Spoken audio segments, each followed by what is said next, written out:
Hello again, guys. You must be wondering, what the hell does this have to do with office furniture? I will explain. Well, I'd like to ask you before, how are you? You've been here for a few hours, are you doing good? Yeah? Okay? Yeah? Everyone's okay? Good. But if you would ask me, how am I would say I'm actually a bit pissed off and actually angry. And what you're going to see today will reflect that. Because I'm traveling a lot in Central and Eastern Europe meeting clients, and I'm always shocked of that they're making the same mistakes. When it comes to culture, when it comes to the office spaces as well. And I would like to give you today a new perspective, how you cannot make those mistakes in the future, and also show what the bad perspective is or what it can lead you, okay? And what this video meant and how it connects to us, it means to be alive.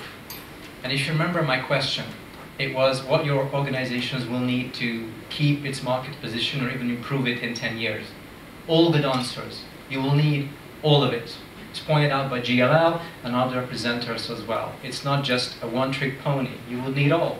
But there's one thing you will need above or before that. You will need to be alive. Your company needs to be alive in 10 years. And it's not so easy if you think about it. You think about evolution, of how the evolution of businesses happened just a few decades ago. If you copied what the rest of the guys were doing, you're good.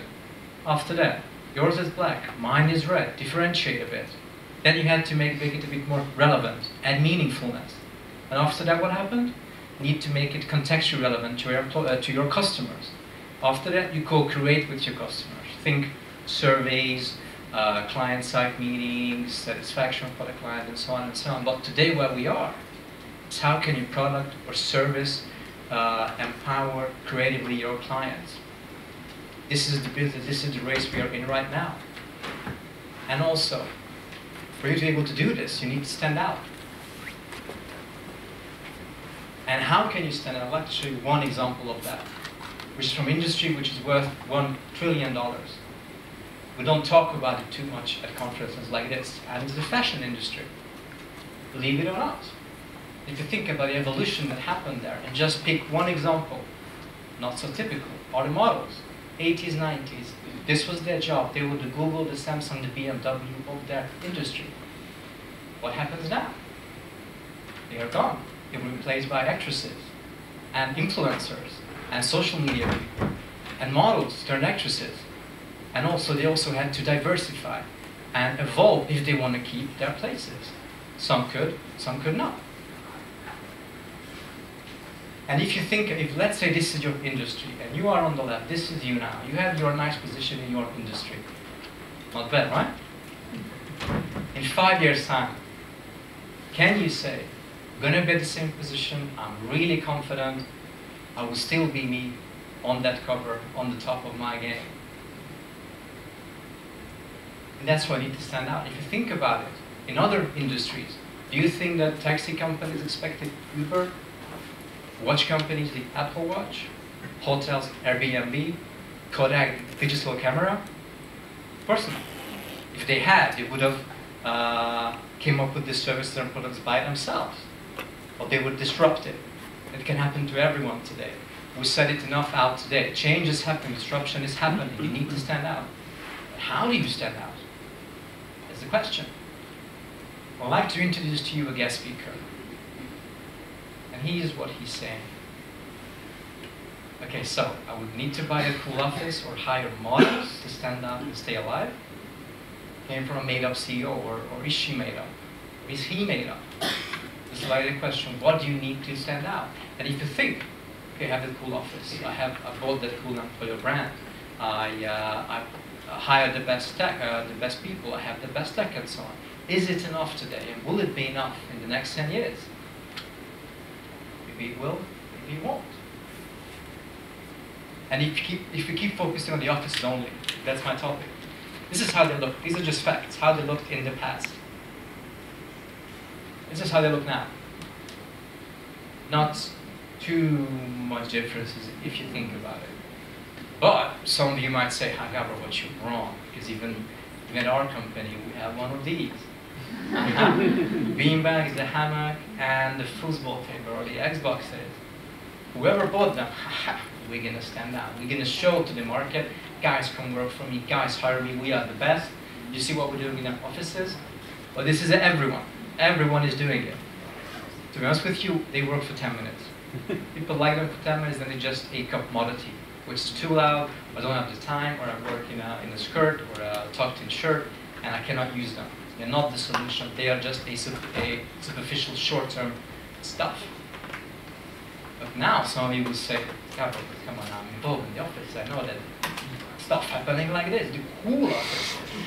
This is what the CEO refers to. So I just need to buy one of these, have a rocket, a ski lift, or custom-made stuff or whatever that is, and job done. People are happy, I'm standing out, I'm gonna be alive in 10 years. Bad news is not. This is again something superficial, we work for 10 minutes. And if you would look, the first one is Google, second as well, third is a bookkeeping firm with a rocket in UK. And if you would take a look behind these, the actual office which houses, which is a roof over the whole business, the culture, the products, the services, and the employees, and the structure, it looks just like any other office. But of course they don't post that on social media. You won't see a post on an office showing how boring the Google office actually looks. What you see is the cool stuff, which is 5% of the office. By the way, Google realized it's a pretty good employer branding for them. It costs just $1. But behind the scenes, where the guys actually work, just boring office. However, it fits them the most. Okay, Gábor, this is all nice, but I'm not Google, I'm not a tech company, and I have the money to buy some beanbags if this is all it takes. I will tell this guy again, that's not the solution. Okay? Short-term solutions work only for a short time. What then? What now? Perspective is wrong, you see. This is what I meant in the beginning. Many companies think that, okay, buy a beanbag, do something short-term, throw a company party, and or buy a furniture, and we're happy, right? We're going to speak to you in 5 years, or it's done, right? Let's see if it's done. You see, most companies I'm seeing or meeting or hearing about look at the office as this. Consists of two parts: psychological and the physical. Physical, of course, is the actual space that you have. Psychological is the people. And of course, there are some sub-layers as well. For example, the location, the air quality, the furniture, the lighting, the colors, acoustics. And under the people, you have habits, rules, leadership. Those people will exist under social agreements, and also some trends that you're following. And you have your people doing this, covering all this for you. Some internal, some external. Facility, HR, or some experts. And you say, okay, check, done. Office is cool, as I said, 5 years, nothing to do. Wrong. Many companies believe office is something static. Put down the furniture, painted the walls, put in the people, work guys, see you in 5 years. Or maybe buy extra 2 chairs. And it's not true. It won't work. And what this will end you up with is you will think that the office is, hey, it's just a one-time project. We moved, I created it, it's up and running. No need to do anything with it. Not true. Office design is not visual. And I have a pretty great story which happened to me just this week. I was in Riga. Our dealer called me, hey Gábor, with a big project with €100,000, come and check how can we as Shinar support our dealer. We looked at the plans, one of our nicest furnitures, the more expensive ones, by the way. Super nice, looks cool. We asked, how did this, I've never heard about this project. Who's the architect? One of the most famous architects in Riga, actually. And we talked about the project, and our dealer said, by the way, do you know how she found your furniture? I said, no, please tell me. From Pinterest. She went on, okay, cool furniture, cool Swedish furniture. Of course, we came up because who else? IKEA? Of course not. And she put in the stuff that she liked. We saw the prices, we were happy, this is going to be good for us, then took a deeper look. And now, who is familiar with what planking is? You know, physical activity, good for your abs and overall strength, great stuff. This architect put in a planking zone, a bloody planking zone, 30 square meters of empty space, middle of the office. ask, guys, what is this? It's like some fun or is some financials going there? No, that's something the client loves it. You know, well-being, caring for the employees, moving is good for you and so on. So you have your planking zone. It's stupid, but the client bought it. And you know what the architect says? Why? It looks good on the paper. And this made us think, okay, what else looks good on the paper? What might not work for our future clients? And we saw if those tables, our tables, would be placed the way they were on layout, would lock people in between two walls. Once you climbed in, you're there for 8 hours. You have half of the office wasted. But again, full of our furniture. Is this good for us? Do we have a client ending up with a bad office, but a nice project for us? Money-wise, of course not. And this architect is in Warsaw already today and listening to our guidance how not to put 30 square meters planking zones. Same exercise. The office doesn't exist only on paper. These are not just 2D lines and some squares and table-shaped stuff on a map. It's something living, and it serves your business, okay? It's not a visual competition who has the coolest office. It needs to function for you. Yeah, this is something that is really close to my heart, that designers are not just artists. Many clients think that, okay, I just hire a designer, he will decorate my office, my home, my website, put in some colors, job done, pay her some money, and then we move on. Not true. If you ever meet a designer who tries to do this for you, only decorate whatever you offer for her or for him, leave, run away. Because any designer should try to find out the following things about you. What is your business? How do you operate? Who are your employees? How they are? And who is your customer? They should ask about it. You should be able to tell. And to go in a bit more deeper, your answers should cover these. What is your culture? What is your structure, how you work, how you are built up, your products and services, and also your operations, the way you operate. And of course, all these go into your employees. They will make it happen.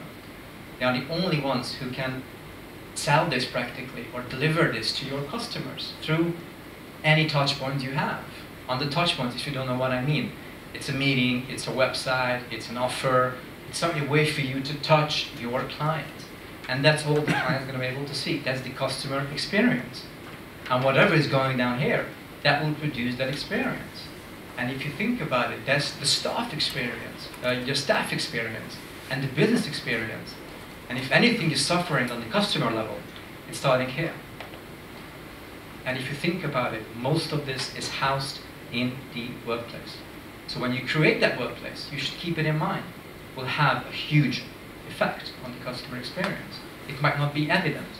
And when you have a designer working for you, it can be us or someone else doing something similar, you need to find out things like this for you, analyze you, ask questions, do interviews, survey, whatever their or our tool is, to find these out so they can give you the best solution. Because the aim is how you can work better, how you can produce better work for your clients, how you can be alive. It's not a visual competition. And your workplace journey, to go a bit more deeper, will look something like this, okay? 4 simple stages: the decision, the planning, implementation, and my favorite, the user experience, more than a bit later. The first 3. Decision, C-level, planning, mid-level, plus service guys, you know, architects, designers, whoever is helping you. Implementation, mid-level again, and really heavily the service guys. This is where you tender, talk to them, inquire what they can offer. This is where you hire, you pay them. This is why they work for you, they deliver plans and solutions for you. Now, how much time these takes and how much money these things will cost you? First thing, just a few months. Second, healthy, maybe a bit more. Planning, that's around even a year, or sometimes even more so. But how much money? First one, not much. You might buy a benchmark, you know, that stuff. Second, spend a bit more, tendering, maybe hire some persons internally so they can cover the project. Last one, that's where you spend the money, right? You buy the furniture, hopefully from us. Message to everyone. That's where you buy the IT stuff, you move in, you know, cover all your costs. You pay out your service level guys and so on. But what happens with the user experience? Who's involved in that anyways? What is user experience means in the office space? We don't hear that much. It's too much. C-level as well, because they work in the company. Mid-level, S-level, service getter is going to be a reference for them.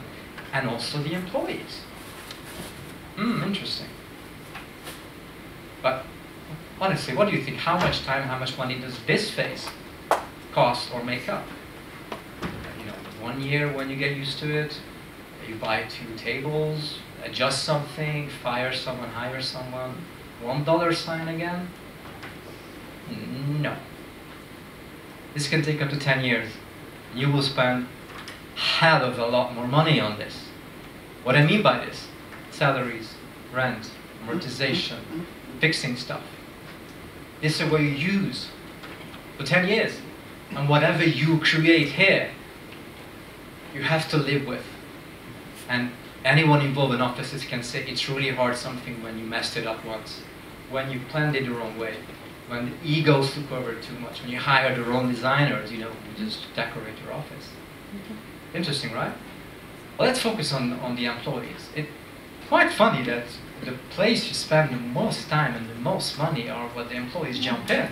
Where are they before? Are you just going to ask them? And hey guys, plan your own office. Here's some paper and pen. Of course not, it's stupid. Let's look at them. This is your workforce. Some are happy, some are not so happy, some are positive, some are negative, some are good, some are even better. Take a deeper look. This topic was discussed, and I think will be discussed after me.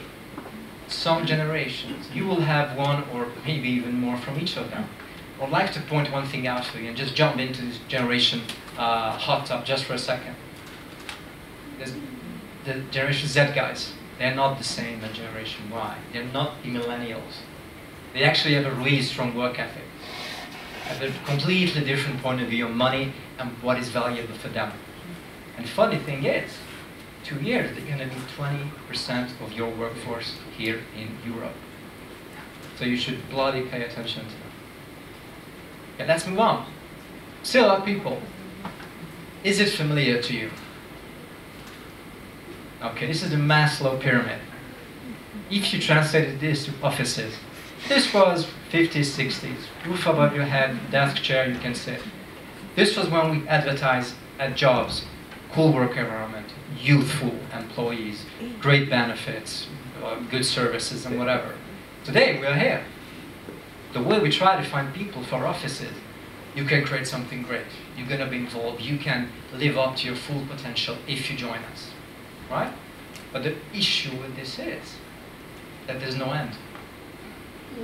There's no end of creativity. There's no end of full potential. So that's why people interested in this, if they don't like something, they will leave you for one simple reason. And you won't like this. But it's true. People will never be happy constantly. Okay, let's ask our guest speaker. So that's it? Just have to live with this and accept this? What should I do next? Here's my advice, it's even more painful. You should do your best so they can try to be happy. Now what do I mean by that? You see, research has shown there's one thing, one simple thing, that can make your employees work harder for you, pull long hours and not for the salary, then go home and speak happily about their jobs and what they do. They will promote your company to their friends that, hey, come join this company, it's great to work for them. It will make them produce greater and greater work, which will help you to invite more clients, which you can ask for more money, and your CFO will be happy and you can spend it on Swedish furniture. No, that was just a joke. And it's one simple thing, it's problems. When your people can solve problems, when you allow them that they can find out and solve problems for you, for your clients, and this will make them proud and happy that they can work for an environment. And you as a leader of any organization, trust me, your main focus should be how can you build an environment where your people are wanting to solve problems, are looking for problems, and are solving them for you and for your clients. It will make them happy. If they are happy, trust me, you are happy because they are doing the best job that they can. They will openly speak about it to anyone. Okay, but again, question to our CEO. Okay, this sounds good, but it might be a bit too complicated. How much would this cost? Can I just, throw a party, paint the walls, and call it quits? And again, back to the short-term solutions. I don't think I have the capacity for this. It's okay, I'll lead some leadership blogs, but this is just too much for me. Here's my answer. If you again go for something short-term, the collective cost of failure and personal cost and mistakes will be always outweigh the benefits of what if it works? What if I can get away with painting the walls? What if I can just buy that sofa or the beanbag? Always outweigh them. And here's the new perspective I would like you to embrace, or at least just think about. First, it's really okay to not know what you are doing. It's okay that you are scared. I had one meeting just 2 days ago. Again, no, this was in Tallinn. The CEO walked up to me. Hey, Gábor, I liked your speech. I liked the teaser workshops you did. Amazing. Can I just honestly say to you, I don't know what the hell I'm doing. I'm building my new office. I'm not an architect. I'm a sales guy. I want to focus on that. Can you guys help and focus on what you can do? It's okay to say that I don't know. It's okay to feel lost. Really important. Trends. We've talked about them, heard about them here before. Super important. You should really hear and check them out. But you also learn how you can see past them. What's relevant to you, what you can take away from it. This is not a competition who can collect the most trends. And there you go. Tomorrow is going to be something different. A new tattoo, a new fashion, a new trend. You always keep following. That's a race you cannot win, I'm sorry to say. Again, one of my favorite. Without the support of the CEO or whoever is in power, don't do anything. Don't go any big changes. It won't work. You need the power to support it. It might be said to some of you, the amount of projects we're seeing failing because the CEO is not on board. You guys will play around. Just do. I will go for race cars or BB back in a few years. They never work. So what can I leave with you as like best practices? Some tips. Only 5 plus one of them. First one, develop a clear purpose first.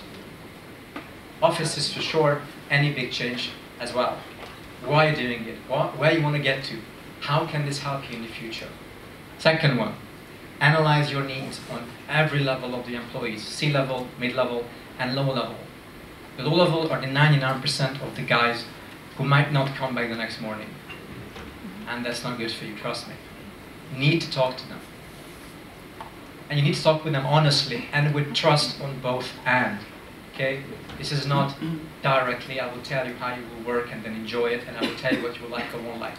Please, honestly, just talk with your own people. Super simple. Fourth one, very interesting, learn from the small guys today. Small countries, small companies. Figure it out. If they don't do something, if they're really not innovative, they're just lost, eaten up. I'm seeing the most innovative solutions from small companies and the most honesty from small companies. It's worth to take a look. Fifth one, ask for professional help. You're good at your job, let others be good at theirs. It can be us, it can be anyone else, whoever you see the best fit for you. And my closing and last tip for you is this. Just make things better for your people so they can make things better for you.